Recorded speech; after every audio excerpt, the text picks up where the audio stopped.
Welcome, my friends, to the Sage Aquay Radio Hour, your home for free and critical thinking, and I'm your host, Mike Williams. Tonight, my very special guest is John Flaherty. John is a former Catholic priest and the author of the book, Addiction Unplugged, How to Be Free. Addiction Unplugged is the first book of its kind to be written about addiction recovery from the perspective of conscious awareness. John's book and approach is a radical departure from the traditional ways of treating addictions. It draws on modern-day scientific discoveries, ancient spiritual wisdom, and real-life testimonies. John explains how Addiction Unplugged helps to steer one's belief system away from victim mentality and into a more compelling, spiritually aware, and empowered way of living. The discussion was fabulous, and John's conviction about his work can be felt throughout our discussion. And to kick the conversation off, I asked John to tell us a bit about his journey in life, and here is what he had to say. I was born into a Catholic family in England, in the northeast of England. Have an older sister, had an older sister, she's now departed, and a younger brother. And my mother is still alive. My father is also now passed on to the next life. A good family unit, strong, happy family unit, generally speaking. And because of the Catholic background, that became kind of part and parcel of our everyday routine.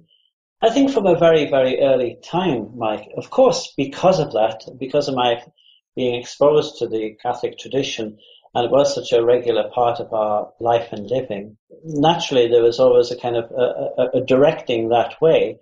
But even before I had decided to do anything about my life that would involve me being part of the church, as I was, as time went on, I actually became a Catholic priest many years later.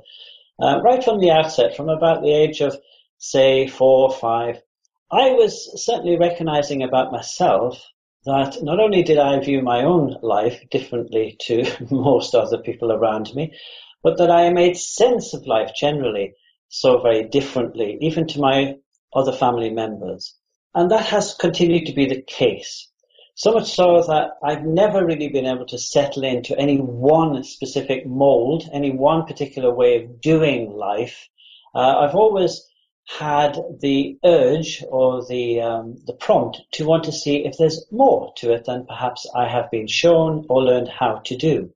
And as I went through life, everything I encountered was a case of me looking for the something else, that which seemed to be missing from me, that which seemed to be missing from the bigger picture of things. I remember distinctly going through my early schooling, for example, and I didn't find any of the academic side of things very easy. In fact, I was very fearful at school.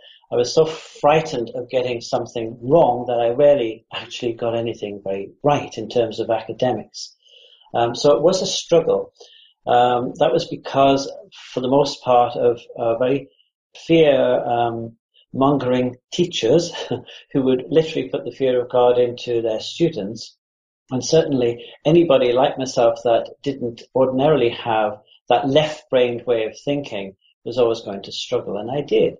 And yet, when it came to anything creative, anything about writing, anything about imagination, anything about the spiritual world, anything about the artistic side of life or the music side of life, there was never a problem.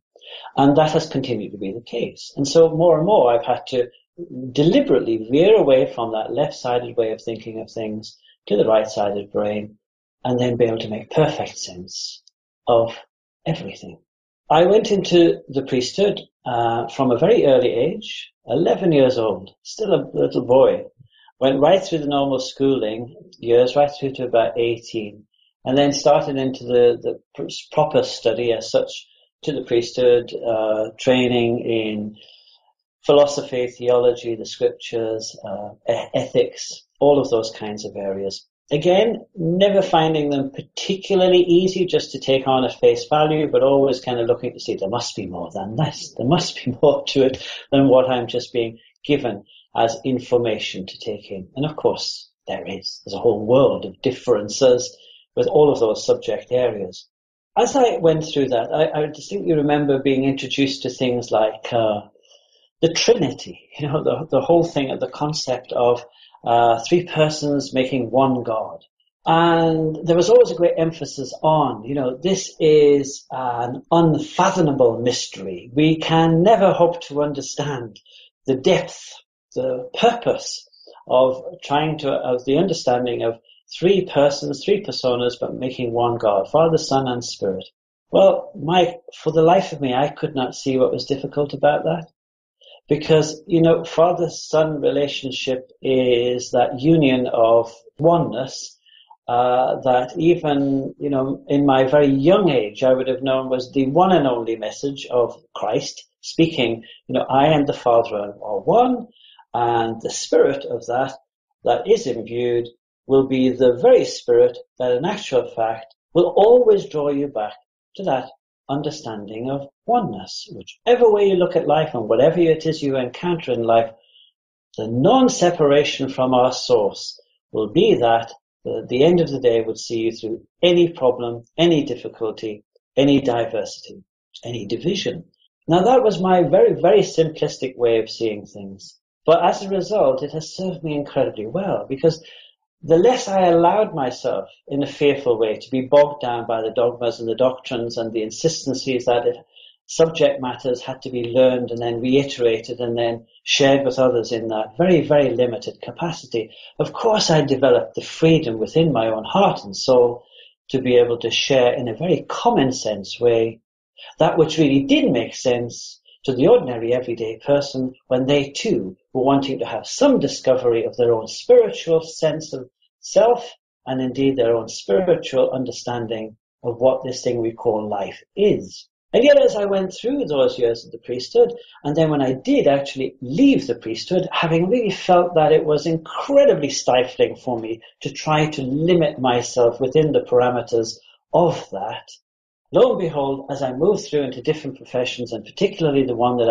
I've been in for the last 20 or more years, that of the field of addiction, where people, largely speaking, are desperate to find a new understanding of their self and to make a new sense of life. Well, I find I'm doing the very same thing as always I have done, but with a different language, with a greater freedom of expression, and yet still finding within that field there are the same kind of confines and limitations placed on a person moving through their addictive behaviors as indeed the church had in my experience of making sense of me and of God, of the divine. And again, I've had to constantly therefore find myself crossing the barriers, crossing the boundaries, the limitations in order to keep that sense very sensible to me and to be able to make it very easily understood by those desperately to seek more from their life. And so a little example of that being that in the world of addiction, largely dominated still by the 12-step approach, AA, NA, right across the world you'll find that evidence of that program being the ready-made one made available to the masses. And even when people don't necessarily go down that line, there's still this very, very, very strong emphasis on what isn't evidence-based, literally, is not worth even thinking about. And of course, again, from my point of view, straight back to that very, very, very limiting sense of how do we ever discover anything new about ourselves or about life whenever we're going to box ourselves in to such an extent. So, just to answer your first question there about how did things start and where am I now?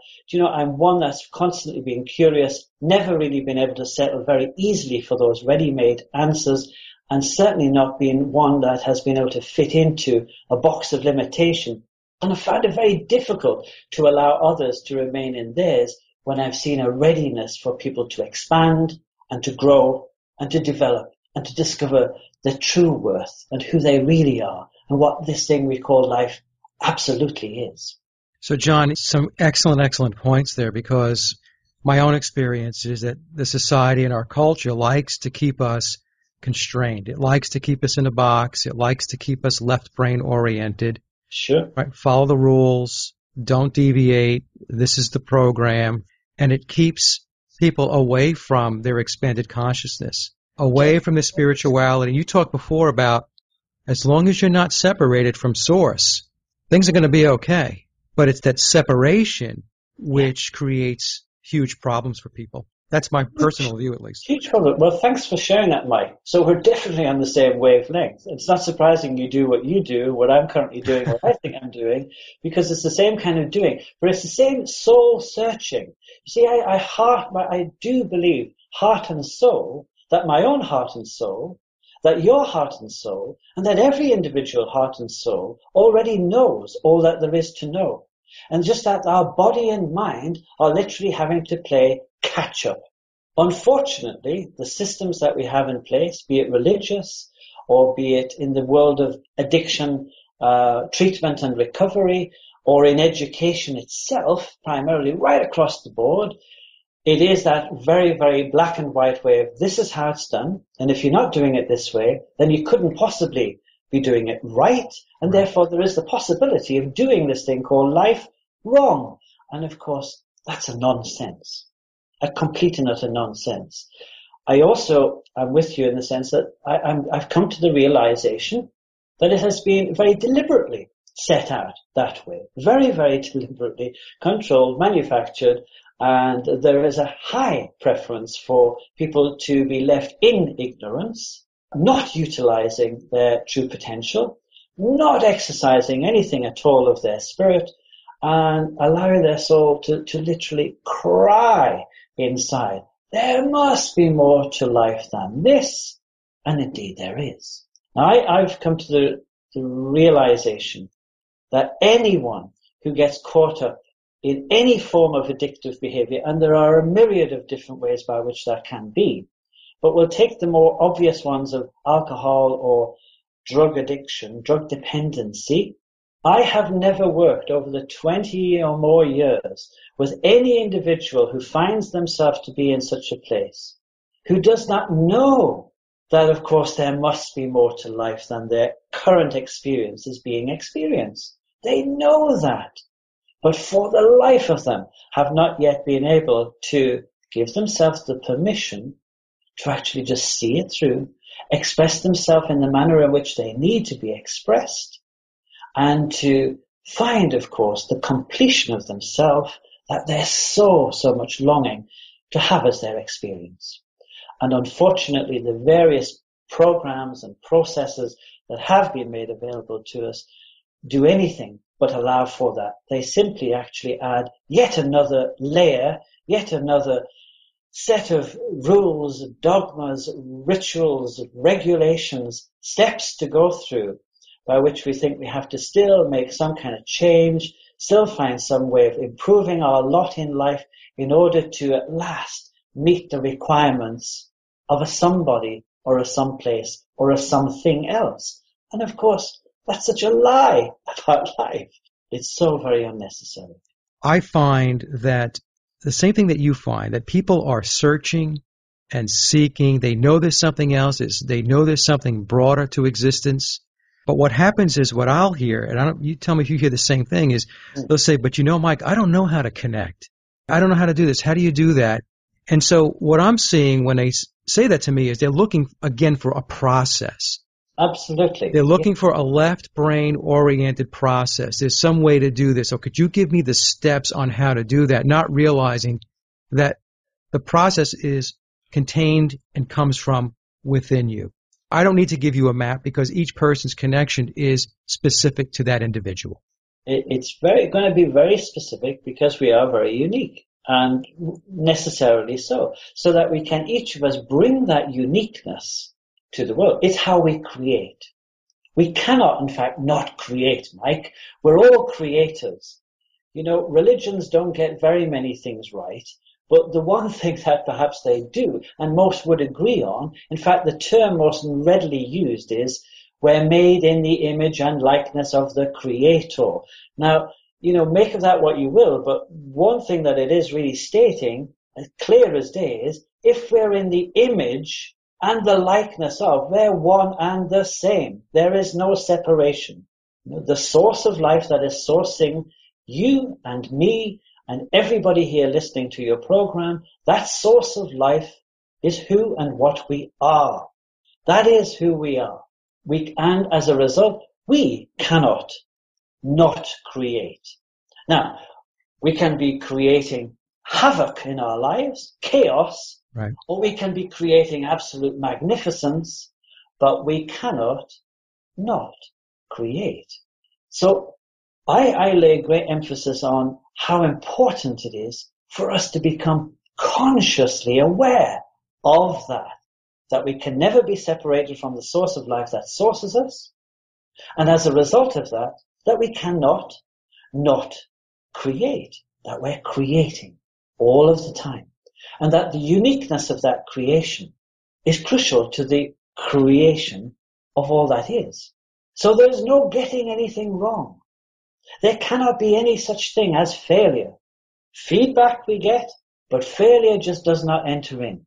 Now in the field of addiction, in that whole arena where people have been made to feel that they don't fit in, that they could possibly be getting something very, very wrong, that they have been an out-and-out failure in life, of course they think of themselves as nothing but the one who creates a difficulty for another, that they have got everything very, very wrong, that somehow or other life has drawn them the short straw, and that for whatever reason they're almost a blight on the planet rather than a creation in their own right.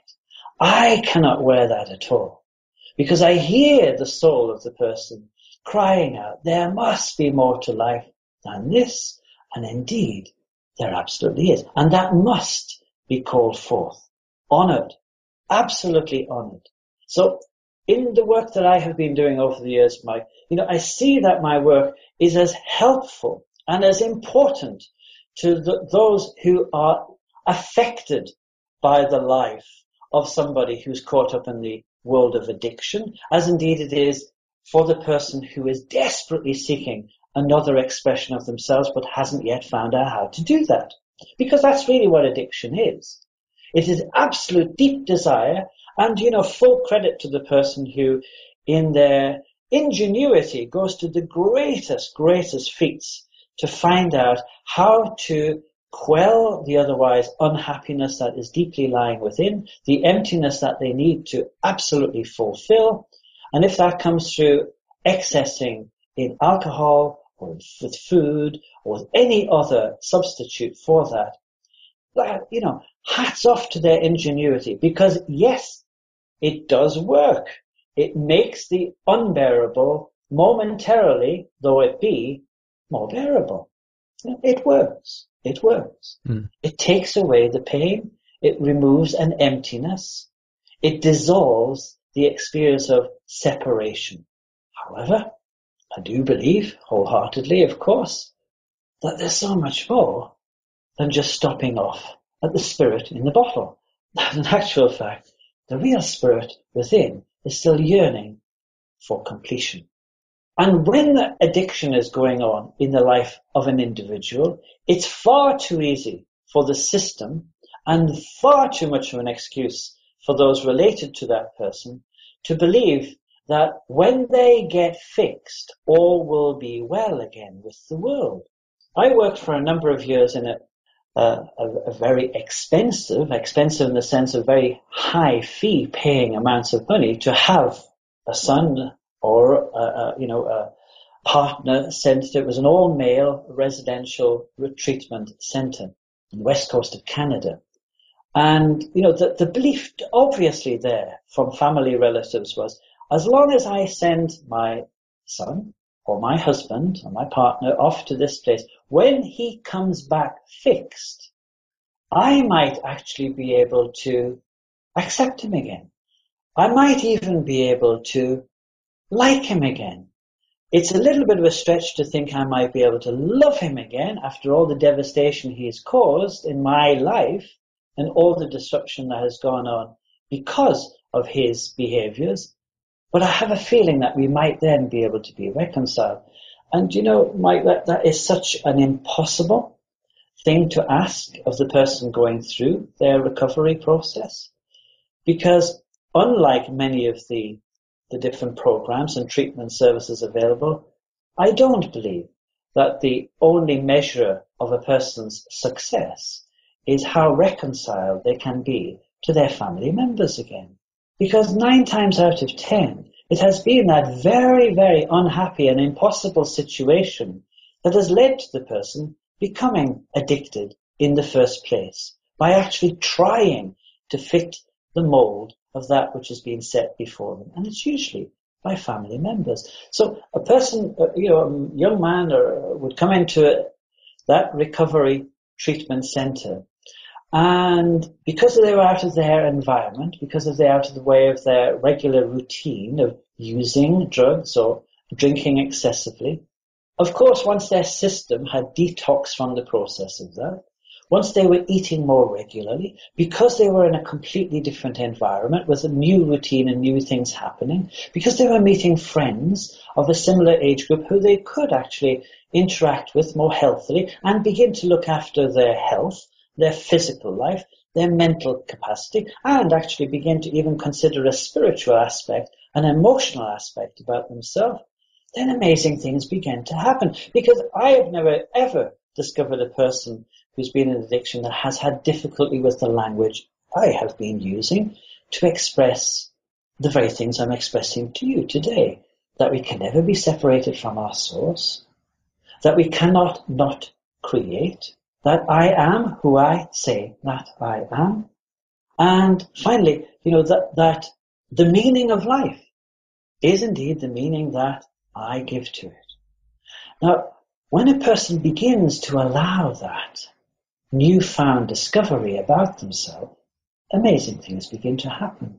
Because it's a process of giving the self, small s, back to their self, capital S, the truth of who they are, rather than the trying desperately hard to learn how to do life a different way, simply and solely so that it fits with the ready-made expectation of those who are insisting that it comes from them in that particular way. That's an impossibility. That's another violation. That's never ever going to work, and that's wholly inadequate.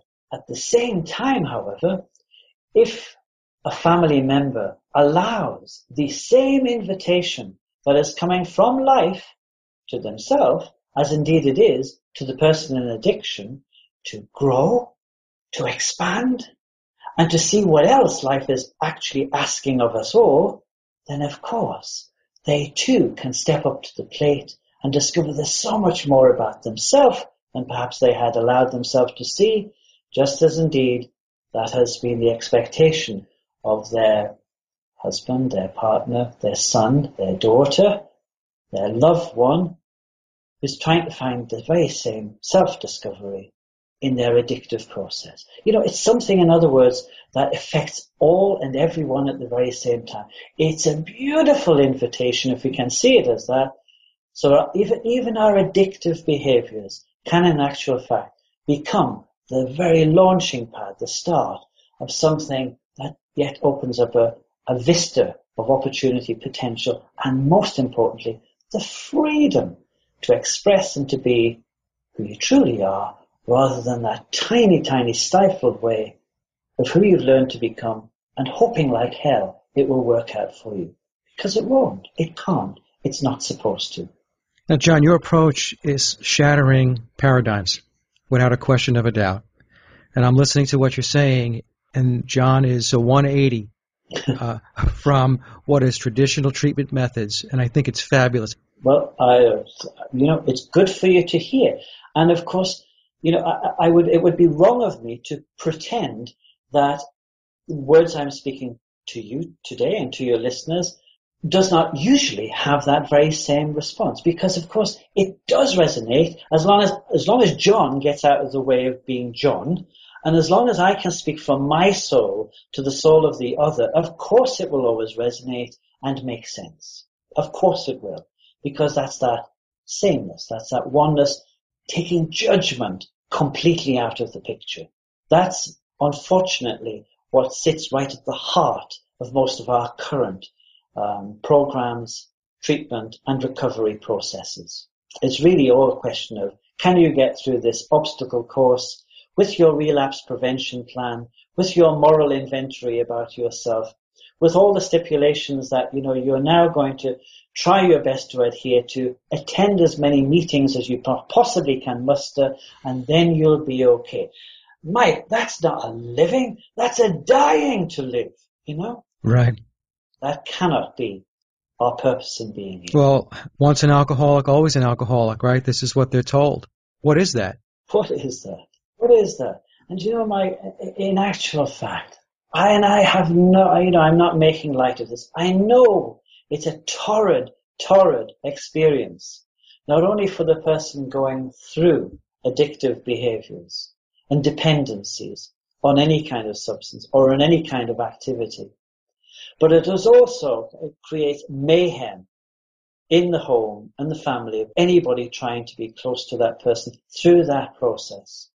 However, if we take judgment out of the picture and really see it as an opportunity, a really wonderful opportunity for everyone involved to see what it is that is missing, that is actually making this journey such a difficult process that it appears to be, we'll quickly realize that it's fear, that it's the possibility that one person has got something very wrong here, and then there's guilt, of course, to be addressed. And there's the fact that the belief, which has been regimented, driven into us, and which we're constantly stuck in thinking could be true, that there is no recovery. Yeah, once an alcoholic, always an alcoholic. Once a drink, then you're done for. All of that kind of, and yet, Mike, there's not a scrap, there's not a shred of current day science that actually supports that. It's just not so. It's dogma. And it is just dogma. It is rigid belief passed on by word of mouth from one to another, to another, to another, unendingly, and regurgitated until we've come to think it true. And that, of course, is the whole thing that runs right through every education system, is it not? That right from the very outset, this belief that first truth about whatever comes from an authority. Now, we never often get to ask ourselves who that authority is or where did they get their authority from to be the authority. But we just take it in, hook, line, and sinker, as any child going through educational processes soon discovers. So truth comes from authority. Next comes, intelligence is the ability to remember and then just repeat. Remember, repeat. Remember, repeat. Totally robotic in our actions. The next wave that comes across in any kind of educational system is accurate memory and repetition will always be rewarded. So, as long as you are actually fulfilling all that we've already drilled into you, you will be okay. That's our promise to you. How could you possibly go wrong? You may not feel very human, but as long as you're getting this right, then you'll be okay. Then comes, wave number 4. Non-compliance. Well, there are going to be recompenses here. There's going to be the possibility of punishment because you're getting something clearly very wrong. And this is going to take us all a lot longer, to have to go all over again because you're just not getting this. And then finally, the insistence that we begin to conform, that we just, stop the resistance, and that far more intellectually and far more socially do we accept that the authority had it right in the first place and we were just very slow learners. Could we not have got there a little bit more quickly? Now, running through all of that, Mike, there's not a scrap of freedom about that. There's not a single thing that breathes any kind of spirit through a person. There is nothing that brings life. That's a dying. That is such a stifling attitude toward life. And you'll see it run right through all of the different religions. You'll see it very, very, very much as the backbone to all kinds of treatment and recovery processes, be it the traditional 12-step one or even in our more conventional attempts, but still with that rather punishing and authoritative, end of the day, requirement that's made of each person. A belief, first of all, that there's a perfection to be reached, a place of acceptance, and that until you reach that, you're still at the place of failure. You've got something terribly wrong. You're a blight on society. You're a misery to yourself. You're a hardship to the family. What on earth it is that you have done that has caused everybody such difficulty. And again, there could be no scrap of truth in that. Well, basically, they're telling people that you're essentially useless, and Yes. right. And you It's talked about authority, John. In society, in our culture, everyone is an authority except you. That is what people live under. everyone except you. Right. That you could not possibly simply live your own truth, and that in itself will not suffice. The reason a person gets stuck in addictive behaviors is because they no longer feel the ease and the ability to express their natural state of joy. Their natural state. I don't mean just because they don't know how to have a good time. They do. They well know how to have a good time. They have a good drink. They can use to excess. That's having a good time. That's partying. Even when they know that is incredibly short-lived. But that's not the natural joy that they're longing to actually experience and to express. The natural joy is that they feel a rightful place in life, an acceptable place on this planet.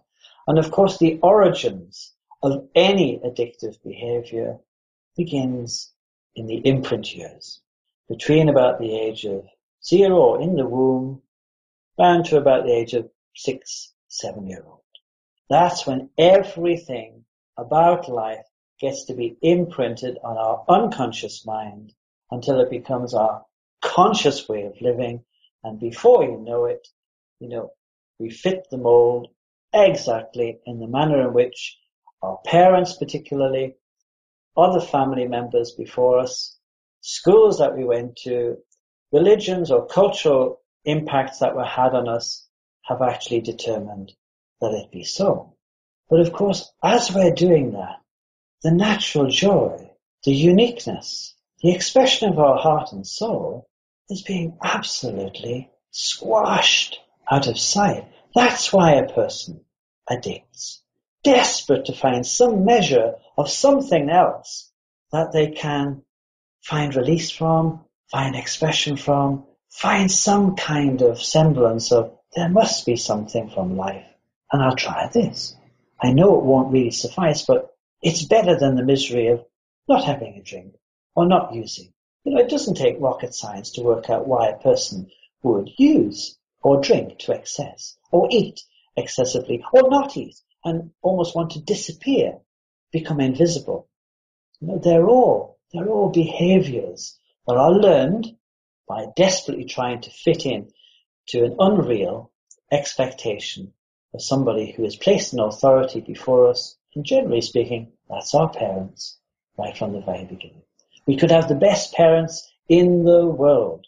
I happen to think that they were mine, Yep.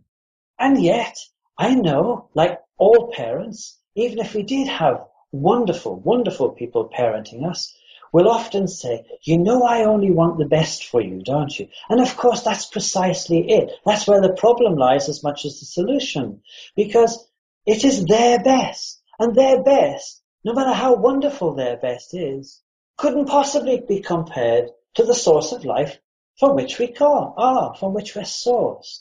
So we come from that source of life intact, with full potential, with everything laid before us as a possible expression of how we want to live and how we want to be in this life. And then within no time, we're already beginning to unlearn that, to have it knocked out of us. I've been gifted as I've written my book over this last year, Addiction Unplugged, How to Be Free. And the gift that I have had as I've been writing this book is to have had my great nephew, who's now actually 4 years old, 4.5, it would remind me, in fact, if he were here. And, that means he's only 4.5 years away from the source of life from which he came. And that's a beautiful, beautiful recognition, because he's already, on the other hand, 4.5 years now into learning who he's not. Yes. And there's already, despite our love and care and attention and great ideas for him, beginning to discover somebody else's version of life and replacing it for his pure potential. You see, Aidan didn't decide to call himself Aidan. That name was chosen for him, just like Mike was chosen for Mike and John for John. And everything else chosen for me. My Catholic faith was the one that was presented to me as, this is the way we do things in this family. And so it quickly became mine. The soccer team, the red and white striped football team that I have enjoyed watching over the years. Only why? Because that was the team that the family had always supported beforehand. Those things weren't even brought into question. And so we just very, very easily start to adopt not only the pluses, but all the drawbacks, and added to that, how we've interpreted them for ourselves in that very short space of time. But one thing is for certain, we forget the essence of what my great nephew Aidan is still already showing in his life, that he is aware sufficiently that if it isn't happening now, it just isn't happening. I can convince Aidan that he had a great time yesterday. Wasn't it wonderful when we played this game or that game? Or wasn't it fantastic when... And he'll look at me blank. Because, Mike, if it's not happening in Aidan's world now, it simply does not exist. Yeah. If I talk to him about the wonderful things we might do tomorrow, he'll just say, well, can we not just do it now? That is a beautiful recognition, and that's what we lose. I was just this very week, actually, the writer that I like the writings of is a guy called Addiction.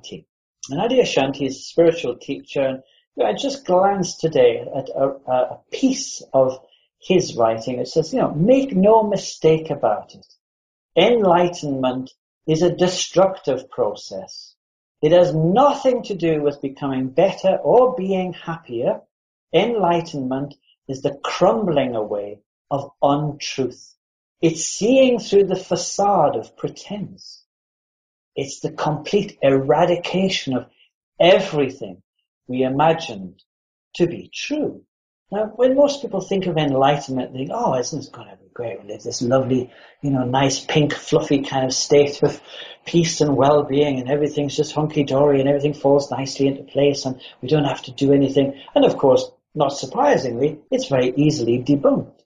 But when I talk about enlightenment, or when I talk about a person really awakening to the truth of who they are, I'm really meaning, like Adi Ashanti is describing there, that we forget all that we have learned about ourselves, or about addiction recovery, or about life, and we actually give ourselves back to the self that actually knows that none of that is necessary at all in order to live a very, very content, very peace-filled, very complete way of living. So it's an unlearning and an unknowing everything that we thought we had to learn and everything that we thought was so important to know. And in the truth of that, it's very difficult to see why we would ever need to encounter a difficulty or a problem with anything. And those who have had the privilege of working with, in the manner in which I have been working with them, going through their addictive behaviors, have, of course, been able to recognize that. And it's been an enormous sigh of relief. Do you mean I have a preference? Mm. Yeah, the discovery of a preference for those who have already been written off as being in repetitious addictive habits of behavior, Mike, is an awesome discovery. From addiction to move into a preference about themselves? Didn't even know that was on the cards. You mean I get to choose a different way of living, a different way of expressing? Absolutely. Did you know you can do that? And then to move from a place of preference to a place of newfound acceptance about self, everything has changed. Everything is different then. For myself then, for the person going through their addictive behaviors, long time ago, I happily dropped the necessity for the term being in recovery. Yeah. Because I lost count, Mike, over the years of how many people who had maybe repeated that I'm in recovery. Maybe 30, 40 years, I'm in recovery. Well, I had to often ask, well, What are you in recovery from? I've been to all kinds of different places in the world, asked all kinds of groupings and individuals the very same question. What is it you're in recovery from? It's usually been blank silence. Okay, so I moved on to the next question. Well, how long is it going to take to recover? Wow, never thought of that one. How will you ever know when you're recovered? I don't know. It's amazing. But it is amazing, Mike. And of course, the reason being is people have got so used to taking on that terminology about themselves. Right, categorized and labeled. Oh, hugely, that they've come to think of that I am in recovery. That is who I am. Right.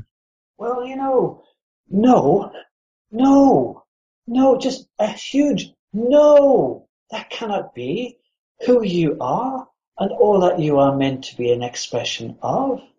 Rather, when a person does begin to join the dots and see the magic of their life, and then understand exactly how they've come to do the detrimental things to themselves and to others through their addictive behaviors that they maybe have, then it's not a process of recovering anything.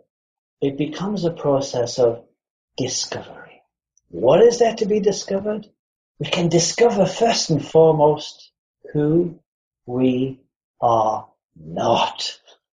I'm not my mother. I'm not my father. I'm not my addiction. I'm not my addiction recovery. I'm not my job. Who am I? The discovery, first of all, the sifting out, though, of all that you are not, opens up huge avenues. Because only then can you discover, something more of that which might be more truly reflective and expressive of who you are. What do you do next then? Next level of conscious awareness is just like a dog looking for its bone. You know you've left it somewhere, but you go and uncover the truth of who you really are and be that. Be that. Warts and all, imperfections and all, Be that. The understanding of which will change everything. Everything. Finally, last wave, if you like, of conscious awareness, last great understanding to be unearthed.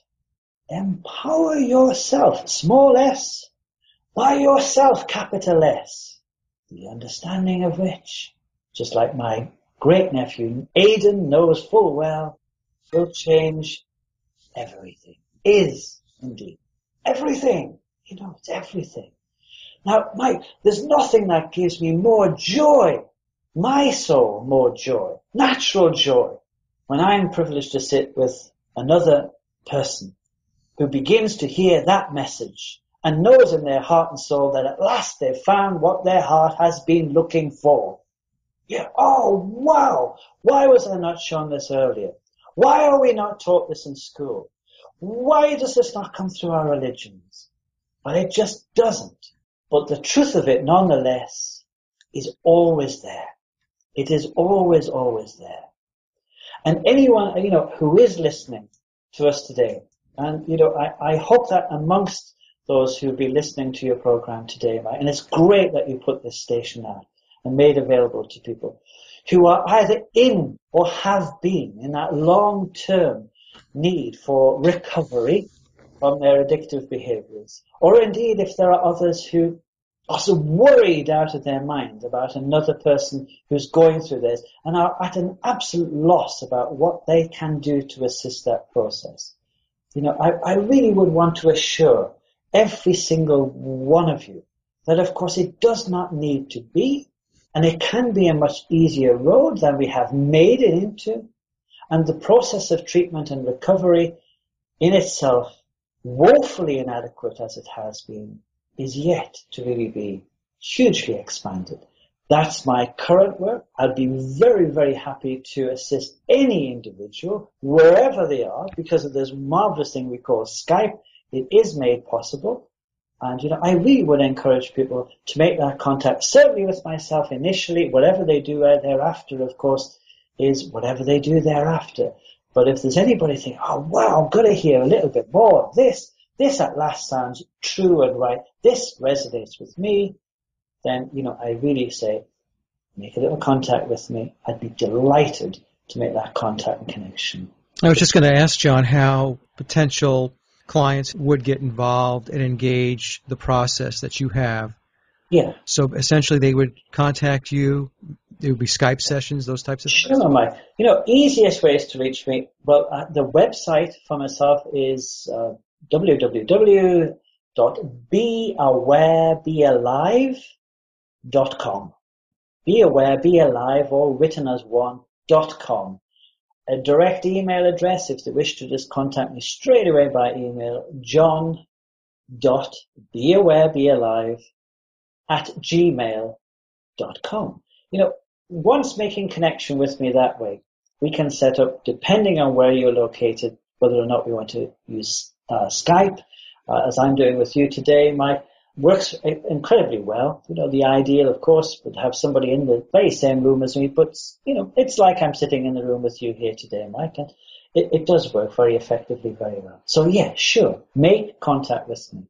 That would be the first invitation that I believe life would be making through my voice to that individual who's really ready to take the next step.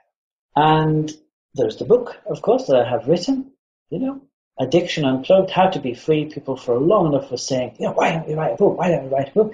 And I procrastinated about that far too long, and it was really unnecessary for me to be doing that. Got on, quickly put the book together, and I know that can also be a very, very helpful means, or at least an opening to those that just want to get another feel for this maybe different sounding approach to something that can actually bring again to life the person who at one time thought that they were a dead person walking. That has been my experience so many times. That is why I do what I do. And of course, as I do that, because it's the same message that my heart and soul and every one of the cells in my body wants to similarly hear, I get to benefit as well, because it's a message we all need to be reminding ourselves. If it isn't coming from elsewhere, then we really have to keep giving it to ourselves. Now, John, is it a program when they contact you? Do you have them, okay, look, this is going to be a set number of sessions? How does that work? It doesn't, Mike. It doesn't have to be hard and fast in any way at all. In fact, that can be, as I've been describing today, sometimes one of the most off-putting things. A person might want to simply email and be done. Another person might want to make a call on Skype or come to see me in person, and that could be something. It is possible that we could do group Skype. People like to work as a group or indeed as a family, and I would be certainly open to that. But I would never sit with another individual already having decided what needs to be done and what the program is going to be, because everybody is unique. Everybody will be starting at this from a different starting place, and it's so important that we honor that and then see where things develop from there. Now, John, the success, if you could just maybe talk a little bit about what types of shifts and changes you're seeing in the folks that you're working with. Maybe perhaps those folks that have gone through traditional treatments and then they come to you. Could you just expand on that a little bit? Yeah, sure. I'm laughing in a sense because in the various places, when I was doing more conventional types of work in some of the different treatment centers or recovery homes or wherever, inevitably the different people, the clients coming into those programs would immediately ask, John, what's your success rate? Right? And I would, with a little bit of tongue in cheek, I would say 100%. Oh, John, you couldn't be. That's not possible. That's not possible. And of course, they were already talking themselves out of it, no matter how possible it was going to be. But I would deliberately say that, Mike, because you see, it was never going to be what my success rate is. My success rate, I could say, okay, it's 100. It's far more important about what degree of shift, of change are you really ready for? Because there's no way that can happen until a person has reached the point of answering yes to, have you had enough yet? Yeah. But once we get to realize, oh, God, of course I've had enough of this.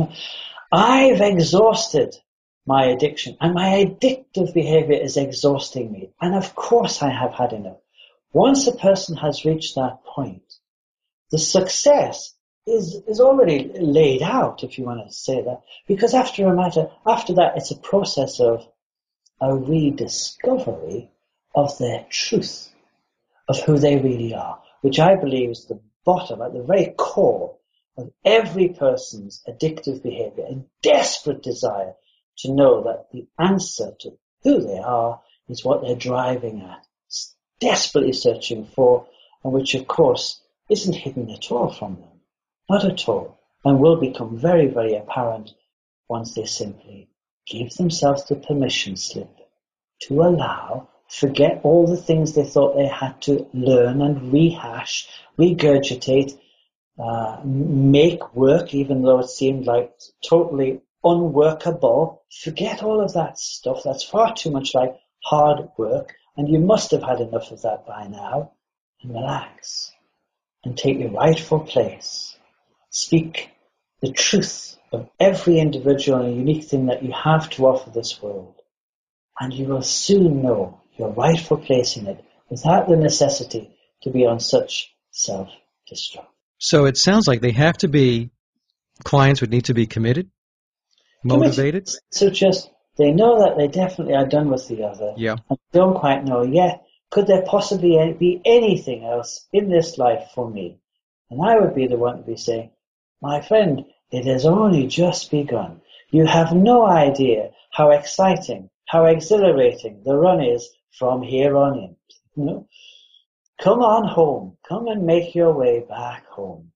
I mentioned before, some folks, they are very programmed to believe that in order to make their connection to spirit, to know who they really are, that there's some kind of process, there's some kind of roadmap that John's going to give me and I'm going to get from point A to point B. What do those talks go like? Well, I've mentioned him already, and he's probably going to be my best help for some years to come yet in my great-nephew, Aidan, or indeed in any young person that they also know. Because if they can use that measure of the being who hasn't yet forgotten to remember the source from which he or she came, and that they too, once remembering that, before ever they learn to become who they were not, that's the refreshing starting place. So it's not a process of learning, it's a process of remembering.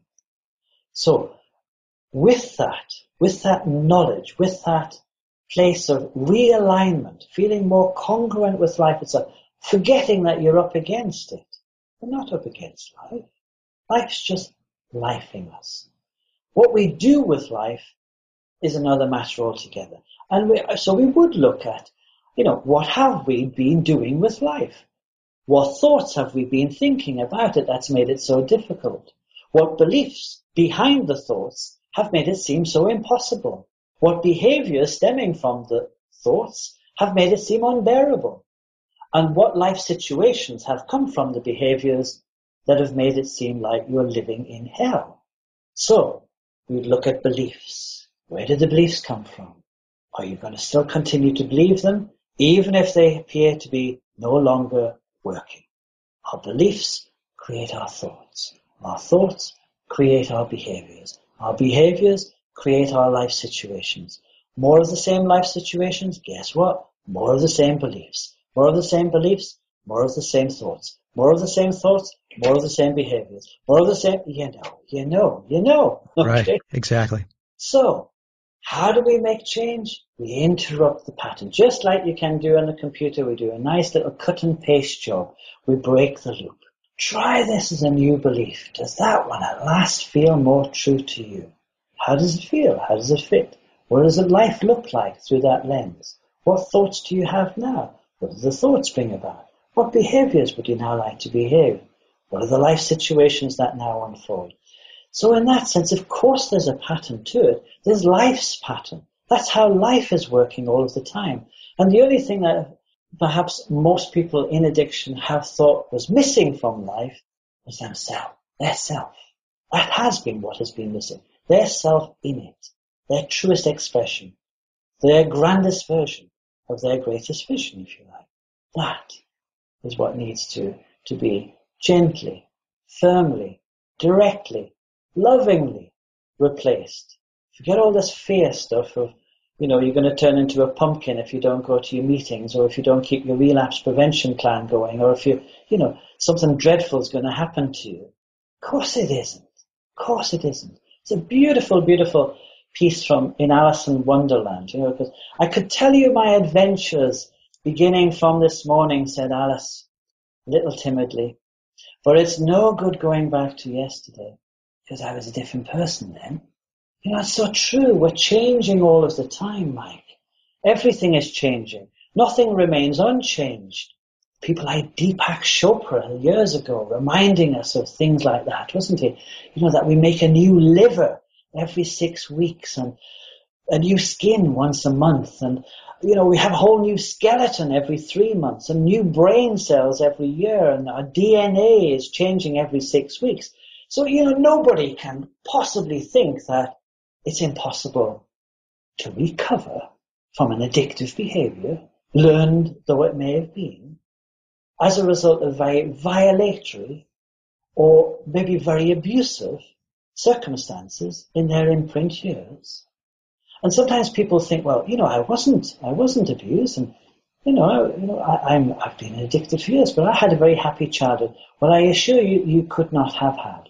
Because whatever it is that you've conveniently forgotten to remember, still must have been a repression in those early years that you're still repressing in your adult years, that is not enabling your natural joy, your natural ease of expression to really so fully be you that you could think that there's anything possibly missing or incomplete about yourself.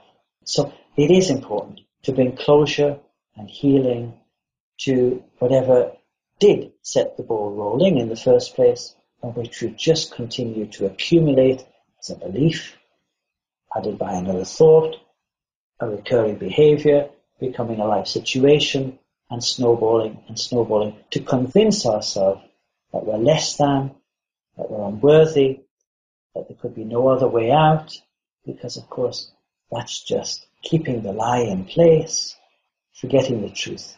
That's sitting there just as readily to be received as ever indeed the lie was that you conjured up, made up about yourself. Well, John, it's an amazing message you have. This has been an absolute fabulous discussion and a pleasure to have you on the show. It really has been. And we are pushing up against the hour here, but what I'd like to do is to extend to you to come back anytime you'd like to come back, because I think your message is so, so important.